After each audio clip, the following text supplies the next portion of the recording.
And we're back. And the second half of our show is, I wouldn't say it's not even a somber tone, but, it's not easy losing an artist, especially when you're in the prime of your life at 65 years old. And I did find a correlation with Desi Jones and Bob Marley and Richie. Mm-hmm. They were both born February. Desi is February 21st, Bob is the 6th. But they both departed on the 11th of May. Ooh. Whoa. Yeah, that's a hell of a correlation. It just that Bob was way earlier. Almost half of what, because was in his 30s. Listen, when he passed. I was right here in the studio Saturday when we get up. I don't remember what else I was, but there was a call coming in from Gussie Clark, and we couldn't take the call at the time, and then somebody else texted me the same time and said, Desi Jones drop out. I said, no, man, must have been a joke thing, man, because I know they have a gig that they play on a Friday night downtown. I know downtown Kingston got it take on a life of its own, right? Mm-hmm. And you have quite a number of little night spots opening up. But these guys have a regular jazz gig that them do, right in the heart of downtown Kingston every Friday night. And I think it's Herbie Miller put on this gig, and Desi was the major, he was the drummer, so thing. And the loss is a brute of a loss. I know Desi through my days in the cadet, because he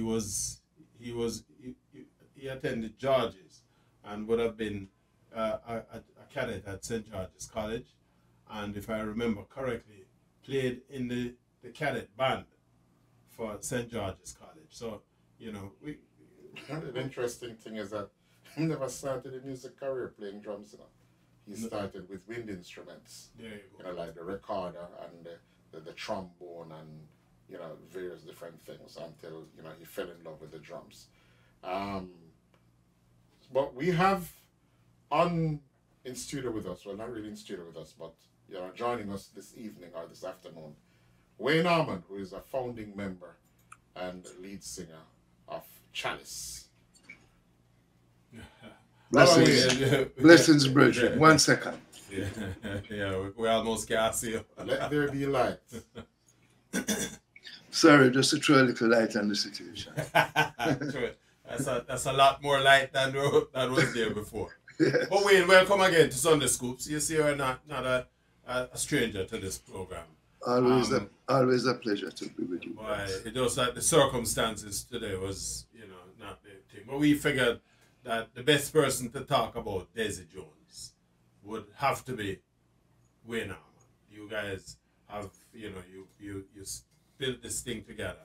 And so it is against that background that we want to have. I think the best person got, Yeah, man. When you told me that let's do something for Desi, I'm like, call Wayne. Yeah. The best man to think. We go back a ways, Yeah, well, tell us about those early days, Wayne. How you guys connected. Well, we were putting Chalice together. Yeah. And the drummer, when I walked into the first rehearsal, Robbie Peart invited me to start a band with him. That's the thing. Mm-hmm. And I didn't want to, because Robbie and we couldn't take tea from a previous life, and I didn't want to. But what attracted me, I was working with Byron Lee at the time, and what attracted me was the fact that Robbie was a good songwriter, and I had this passion to do original music. So I went to the first rehearsal, and the drummer was actually Big Bird, and we got the crew together. I got bass. I got Keith Francis from the Titans to play bass, because I always did love how he played bass. And he was working with Sonny Bradshaw at the time. And after the first rehearsal with Keith said to me, boy, I love the whole concept of what we're doing, but he said, the drummer dropping time a little bit. And I said, yeah, I know, I could feel it, but I'm young and, And he said, boy, I have a little drummer that played Sonny Bradshaw with me. I'd like to bring him to a rehearsal. But I said, yeah, sure, because nothing was set in stone. And the next rehearsal, in comes this little youngster with a Jippy Japper hat, Panama hat. And we rehearsed a few of the tunes and him sit down in the corner and wait. And I said, all right, my youth, you know, hear what you have now. Well, it didn't take 30 seconds before we realized that we couldn't do without this youth. We could not do without him. He was that good. And we asked him if he wanted to join the band, and he was ready, because... What year was that, Wayne? 1979. Wow. 79. And he also had this passion for originality. So that's basically how Desi came to be one of the original members. And in 1980, April 1st, we all moved down to Aracabessa to live down there. And that's basically how Chalice was born. But what I remember about those times in Aracabessa was right about a quarter mile down in the hills where we lived. There was a band that had a residency at what was now Couples, could have been still Couples, I don't remember. Tower Isles Hotel, it used to be. Tower Isles, or Hilton Hotel, or one of them. No, Tower Isles. Tower Isles. But one of them, no. That band had in people like Glenn Browning and Tony Rupshan Williams. And look, every morning before Cox said, give me my drawers, Tony Rupshan and Desi Jones in our rehearsal room, just a drum for 1 hour, 2 hours. One is on trap set, one is on congos. And then them switch. And so the rest of us could not get no sleep. This is the passion of Desi and Rupshan. Yeah. It was all about music. And as heard God mention that drums was not his first instrument, which is right. He was playing trombone in the Salvation Army. And Desi had Desi arranged horns for Chalice when we needed it. And Desi also wrote a couple of Chalice's biggest tunes. And after he left Chalice, I don't think he wrote another song with vocals, because he would come with the chorus and I would write the verses, and we would collab on it like that. And he would write the horn lines, songs like I'm Trying to Keep the Music from Dying, well, Liquor Chalice and I Praise Him. All those are Desi's compositions. Marie. That's one of my favorite Chalice songs. Marie. And the Blasted album, yeah, man. Yes. Where Desi wrote those songs. And he never wrote another song after he left Chalice. He did instrumentals for various projects and would arrange. But he wrote the horn line for I'm Trying, spad up. He wrote the horn line. I could give the listeners a sound of that. Because, you know, and your rendition is perfect. Yeah, exactly. The original record. The real thing. The studio record. If you can find a song called Go Slow. Yeah, man, that's one of my favorite Chalice, along with the Dip. But yes. Well, one thing, we're not short, you know. I know that. You see this man? This man beside me, huh? We're not short of the music. God is a magician. Wow. I'm trying. Keep the music from dying. Marie. I'm Trying was like an anthem for us in Europe, man. You know, Dr. Dennis Howard have a list. I don't know the list, but he talked about it, of some of the greatest opening for songs. And I think I'm Trying ranks right up there with any reggae intro you can think about. Really? Yeah, man, with the horns and everything, man. Yeah. Listen, I want to talk about Desi Jones because, you know, listening to all of the commentary from Allboat, because what's his name? Pianist. What name? Monty Alexander. Monty Alexander did a tribute to him. Yes, I actually spoke to Monty the night before he put the tribute out. Right. And we had a nice remembrance on the phone about Desi. Because we both played in this band for a number of years. Monty Alexander is one of the greatest jazzman coming out of Jamaica. Eh? And the album went there with Ernie Ranglin. Master But this is about Desi. Desi, right. And so Monty's tribute to Desi Jones blew me away, because that's when I realized, you know, I mean, we know Desi Jones, we know about you guys' connection. But what Monty talked about is that this is a jazz man. Him say, first and foremost, Desi Jones is a jazz drummer. Him say, the business, the jazz music business in Jamaica is one of the wickedest, the cruelest blow that the business could have get when a man like him drum. Yep. Right? Because you say it's not that Desi just a drummer. Desi played jazz. Everything. And because he is such a great jazz drummer, it makes him a great drummer generally. Speak to that for me, so the listeners can get. Well, he always loved jazz. He had a passion for jazz. When we first started the band, he used to speak of some of the drummers that influenced him. There was a guy named Jack DeJohnette. There was a guy named Steve Gadd that he had a lot of praises for, and a guy named Cobham.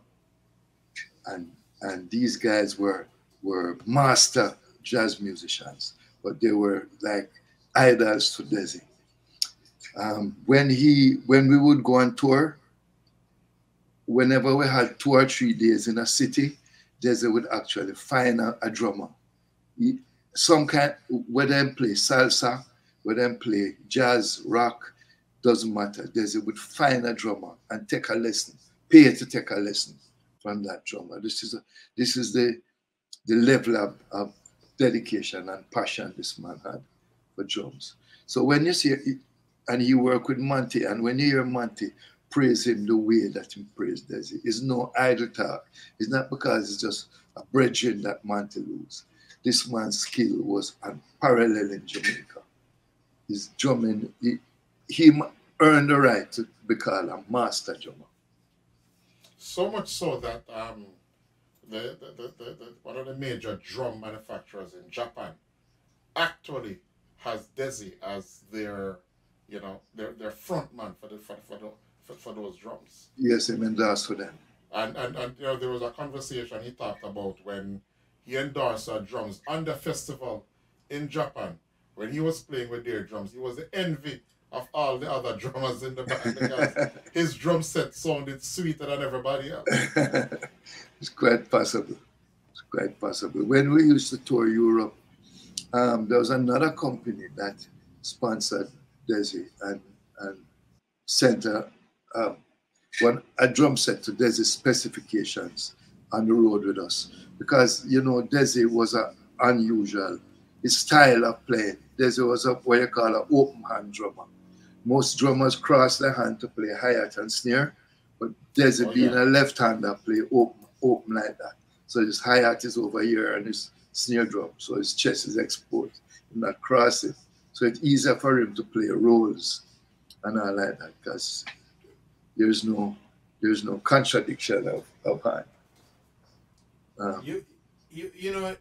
I'm listening to you, Wayne, and as consumers of the music, from different sides, we just hear the music.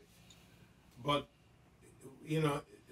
listening to people like yourself and some of the other stalwarts who have, come out and express the profound loss that the industry has experienced as a result of this. You kind of forces to kind of stop and take stock. Because here we are.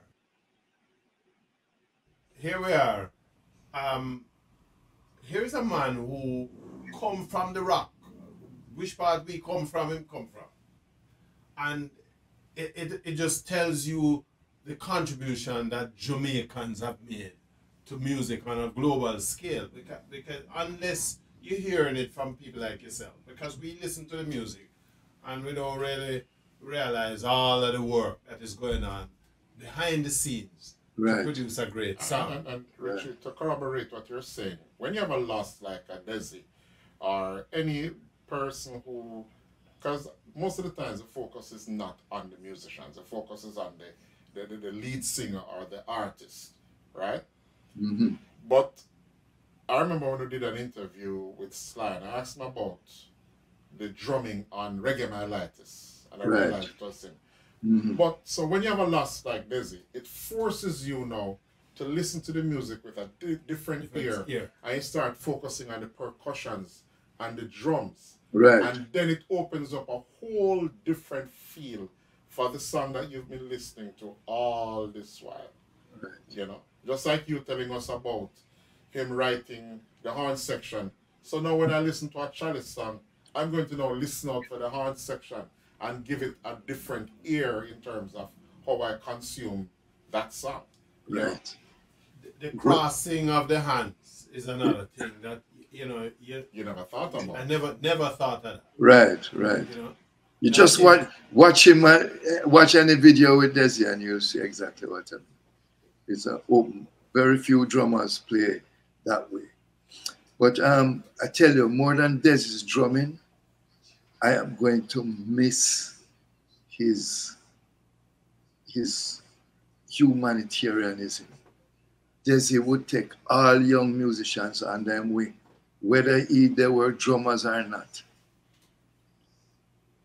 In his band that when he left Chalice to form School, you can see the amount of people that has passed through that band, and not even as members, but just people that he would, jam with him, young saxophone players, young trumpet players. What he did with Chris McDonald is so much. Even with Chris McDonald alone, I can tell you something. If Desi was a sinner, God not turn him back, because he gets so much blessings from when him see Chris. How Desi bring Chris as a musician and tour the world and make Chris be financially stable and why it's unbelievable. You know, Hopeton Hibbert passed through Desi band, and poor Hopeton. I think Desi's death has overshadowed the fact that Hopeton has also left us. That's Toots' son. Was a bass player. Mm-hmm. He was a bass player in School band as well. Yeah. One of the things that I noticed just going through YouTube and looking up on things for Desi Jones, there was a Harry J series and a couple other things. Right. And you're right, he was surrounded, and immediately I thought, okay, even though there's so much negativity and naysaying going around where dancehall is in Jamaica, people forget that dancehall is not the mainstay or foundation of Jamaican music. Reggae is. Right. And when I listen and look and see these kids playing ska with the original and real feel, I was like, there's still hope. Yes. There is still hope. And that's all Desi. When I used to do a lot of studio work in Jamaica, and a young musician would come in to play guitar as well. Or I'd just been asked to come and sit in on the session. And they would be playing reggae. And I would say to that young guitarist, I say, you know what you should do, man? You should play that passage like how Hux Brown would play it. Play Hux. We used to say, Hux it. The guys, they had no clue who Hux Brown was. And Hux Brown was one of them musicians, and Lynn Tate, who actually put all the flavor in rocksteady music and reggae music as guitar players. Two of the greatest. The rolling string, ting like what a bam bam. Ting ting ting ting ting ting ting ting. Them roll and when somebody say Hux it, man, you know you have to roll it. But the younger musicians never thought about doing the history and research. But Desi would take them all from, because another one of Desi heroes was Lloyd Mibbs, Scatterlight's drummer. And Desi would take all those young boys and say, listen to this, listen to that, listen to that. listen how I'm doing the hi-hat, listen how I'm doing the kick drum. And this is what a big teacher and a big musician. To further corroborate what you're saying, I'm going to play a little clip for about 3.5 minutes of something that I discovered with Seretta Small and Avant Academy. And it's going to start out with Desi drumming, and then he says some things, and then Desi kind of take you through, a short tutorial before we get up to the break. Yes, Wayne, what do you think? And we're back. Yes, Wayne, what do you think about that little snippet of? Well, it was a teaching moment, and of course, when Seretta couldn't figure out what was wrong, he went to the master, and the master said, I was sorry you didn't actually get to see Desi demonstrating the drums, because you would have noticed the open-handed stance that I was telling you. We had a picture. No, we had a photo of it. Yes, I saw the photo. Yeah, I saw it. Okay. With the hi-hat yeah. on the left side and the right, so he's not coming across. Right. The thing. So it's just a matter of him. Yep. Even the photograph itself spoke to it. You said something about Desi earlier. It brought back the idiom that we learned when we were kids. The heights of great men reached and kept was not attained by sudden flight, but they, while their companions slept. That one was asleep, they were upward toiling through the night. Yes, man, it's so true.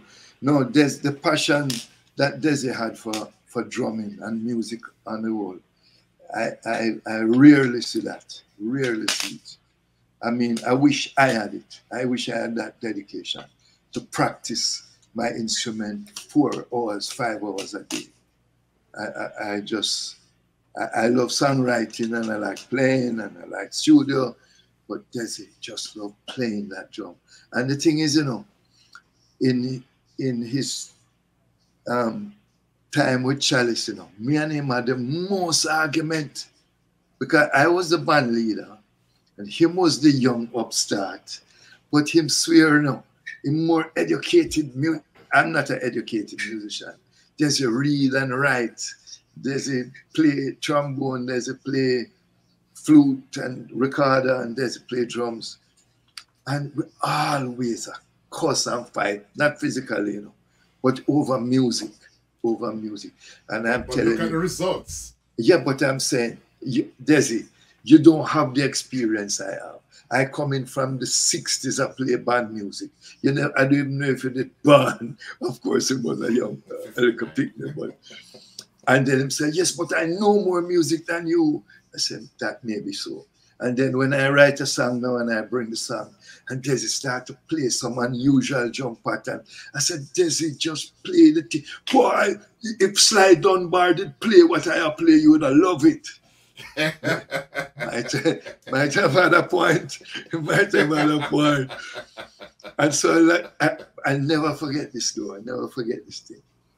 Desi always want to create, and he wanted to go ahead of him, of his own talent. I didn't want a talent, but he was in a hurry to make a good name for himself, right? So I used to experiment with these different drum patterns in reggae. Most of us in the band just wanted him to play what was conventional. And we went to Joe Gibbs' studio to record Good to Be There. And Errol Thompson was the engineer, God rest him soul. And we're all in the studio and Errol is in the control room. And we start to play Good to Be There. Desi's playing some kind of pattern. Adding in tom-toms. Dooby dooby doo brum pum pum pum pum dooby dooby doo brum pum pum pum. And we're playing down the tune, and then about halfway through the tune, I realized the instrument stopped and the engineer pressing button and said, "Drumming, what that you play, man? just play one drop or boof buff and don't bother with all them something there." And there's a vex. But he played, and it was the second biggest tune that Chalice had outside of I Still Love You at the time. Big hit song for us in 1980 or 81. One of the sweetest drums you ever hear in reggae, that. But it didn't start out like that. Yeah? But I said it turned out to be one of the sweetest drums that I hear in reggae.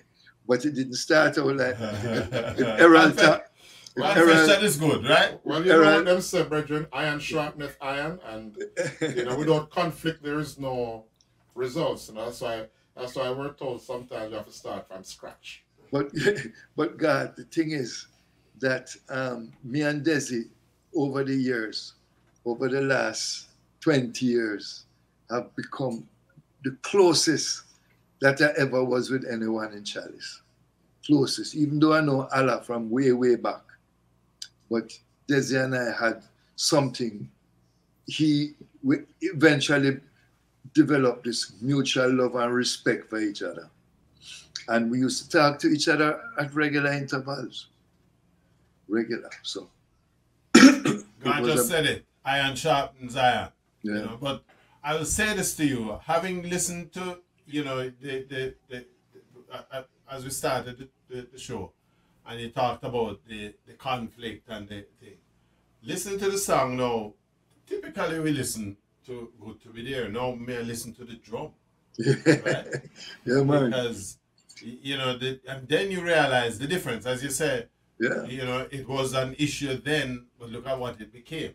That's and right. Chalice is one of Chalice's biggest tune, eh? Yep, for sure. Come on. The industry, the music business in general in Jamaica has a history of we don't write our own history, right? Mm-hmm. And so, granted, Desi had written a book called The Art of Reggae Drumming, right. Which was published in 1983. So he had more or less formalized his work and documented it for the youngsters who are there to follow. Right. It sort of opened the door for people like yourself who have been a cornerstone of the industry, in terms of laying down your own musings, your own contribution. Right. Because you have seen the music, you were there, you were at ringside, if you will. Yeah. And, what does a moment like this say to you in terms of, documenting your own role with? I said to Stevie Golden this morning, there's this that made me have to reevaluate my own life. Because first of all, it came out of left field. I want to say something that God mentioned earlier. Bob Marley, May 11, 1981. My brother, Chris Armand, May 11, 2022.